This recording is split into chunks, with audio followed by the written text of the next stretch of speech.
Express the sum using summation notation. Use I for the index of summation. Okay, well I know I'm going to be going the sum of I equals something to something else, and I need to recognize a pattern within these fractions.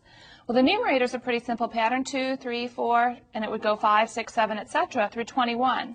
So I could actually, instead of starting I at 1, I could say take I from 2 to 21, because then I know the numerator would just follow I.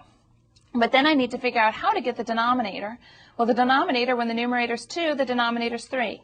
When the numerator is 3, the denominator is 4. In other words, it's always 1 larger than I, so that could be I plus 1. So this would be one way to represent my sum.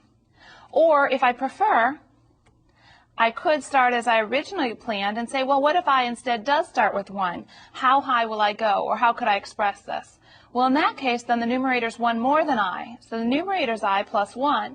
And since the denominator is 1 more than the numerator, that means the denominator would be I plus 2. And so if the numerator is I plus 1 and I'm going to 21, then that means I ends at 20 to give me 20 plus 1 of 21 as my last numerator. So if I wanted to start with 1, this would be the summation notation. If I just started with any number, such as 2 in this case, then this would be my summation notation.